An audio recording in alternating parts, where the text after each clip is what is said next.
Donc, Monsieur le Wali de la région du Souss-Massa, Monsieur le Président de la région du Souss-Massa, Monsieur le Président de la commune de Draga, Monsieur le Consul de France général, Monsieur le Consul général de France, je ne me suis pas trompé cette fois-ci, Mesdames, Messieurs, mes chers amis, je voulais d'abord vous remercier du fond du cœur pour toute l'équipe de la ferme au crocodile. Chaque fois que vous êtes parmi nous, c'est un encouragement. Ça fait vraiment plaisir de voir tout ce monde. Vous étiez là à nouveau pour l'inauguration du laboratoire, puis pour l'inauguration du jardin des cactus, pour l'inauguration des serpents. Grâce à eux que nous sommes là réunis ce soir. Le fameux Bouska, que les gens de la région connaissent bien. Cet animal qui ne laisse pas l'homme indifférent, soit on en a peur, on le hait. Dans d'autres contrées, il est une divinité. Il a été avec les Égyptiens et leur fameux cobra sur la couronne, signe de défense, de prospérité et de jeunesse éternelle. Peut-être le fait qu'il mue régulièrement et qui redevient jeune et beau régulièrement. En Inde, les gens l'adorent, certains le glorifient, le protègent.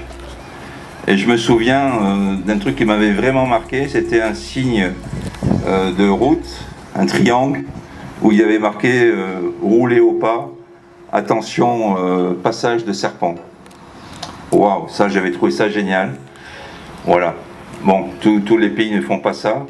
Peut-être qu'un jour, dans le Souss, on aura des panneaux comme ça, attention, passage de serpent.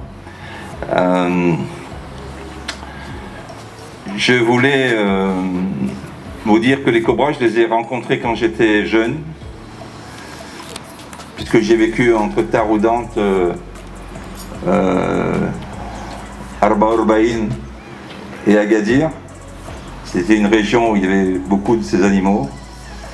J'ai traîné, comme disaient mes parents, de très longs moments avec les Aïssawa.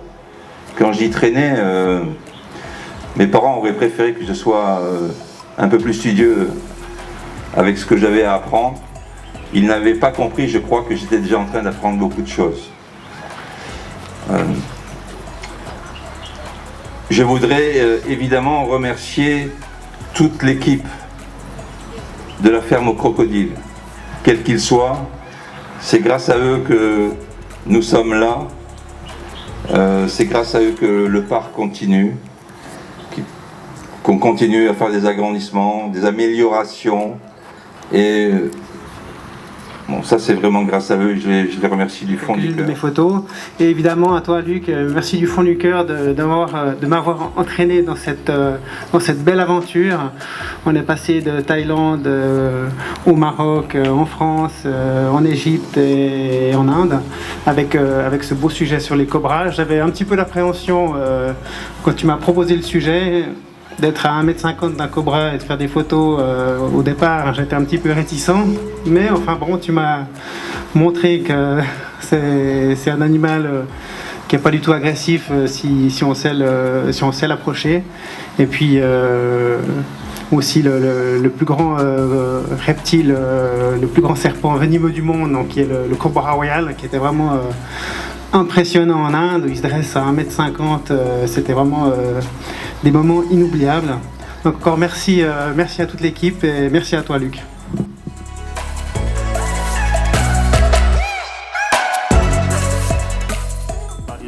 parce que c'est rarement qu'on a des occasions de parler de serpents. Les serpents, ce sont toujours des animaux mal aimés. Toujours, tout le monde évite les serpents. Donc de parler de serpents devant vous, c'est un grand plaisir pour moi. Je ne trouve même pas les mots pour exprimer ma joie, en fait. Et merci, Luc. Donc, je veux parler un petit peu de la biodiversité, de la particularité de la biodiversité du Maroc, et je vais revenir sur le cobra. J'espère. Oui, comme vous savez, le Maroc est parmi les pays classés premiers en termes de la richesse en biodiversité. Et quand je parle de la biodiversité, tout ce qui est animal, végétal, y compris les serpents et les reptiles en général, c'est parmi cette biodiversité, cette richesse. Et également au niveau de Sousse Massa, au niveau de la vallée de Sousse, c'est un hotspot, c'est une zone d'intérêt pour cette biodiversité. D'ailleurs, on est dans la réserve de biosphère.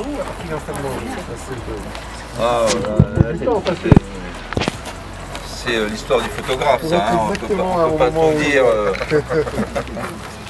Alors, ce qui est amusant pour moi, c'est que si vous regardez cette photo d'en haut, Olivier, il est dans l'œil du cobra.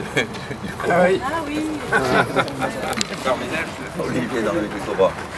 Donc voilà, ça c'est vraiment l'espèce marocaine, une espèce noire ou brune, magnifique. Enfin magnifique, c'est relatif ça, non? Mais, enfin, pour moi c'est magnifique.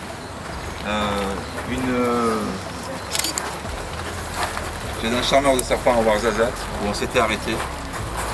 On était en train de boire le thé. Et voilà, il nous sort son animal préféré au milieu du salon. C'était un moment assez sympa. Et Olivier, tu peux parler aussi. Hein. Tu dis tellement de belles choses que... Mais c'est un moment voilà, qui est gravé sur cette photo et je suis vraiment content qu'elle existe. Et comment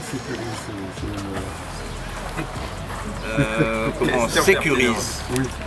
C'est qu'en fait, il va toujours en fait, frapper la longueur plus ou moins de son corps. Donc on sait que si on est plus ou moins à cette distance, on sera... Ouais, bon, il faut être vigilant. Après, Ils peuvent se projeter un peu, mais pas trop. Et puis bon, il faut pas être... Là, en fait, le cobra se dresse pour intimider, pour devenir plus fort, plus grand, plus gros. Mais ils ne sont pas très agressifs en fait. Hein. Ils font ça, dans la nature, ils font ça. Et puis s'ils peuvent partir, ils vont toujours partir. Ils peuvent faire fuir. Là, c'est vraiment une intimidation. I am the king, hop, et puis après, chut. C'est la dernière chose qu'ils font, les cobras, en fait. C'est un animal très intelligent. La première chose qu'il fait, c'est qu'il regarde l'adversaire. S'il y a un avancement, si je peux le dire, devant elle, donc il peut se jeter. Mais c'est rarement qu'il ouvre la gueule pour attaquer. Oui, les premières attaques, ils les font comme ça, gueule fermée. C'est un avertissement. Et le venin, pour eux, c'est très très précieux. Ils n'en ont pas des quantités... Le venin, ça sert à tuer leur proie. Ça sert à manger. Donc généralement, d'ailleurs, chez les cobras, ils font très souvent des morsures sèches, c'est-à-dire sans injection de venin. Sans aucune injection de venin. Pour les cas de morsures de serpents au Maroc, c'est pas le cobra le responsable. C'est rarement qu'il y a des cas de morsure par les cobras. La majorité des cas, ce sont des autres serpents, des autres vipères qui vivent à côté des maisons. Mais le cobra, il évite toujours les humains.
aussi dans la nature.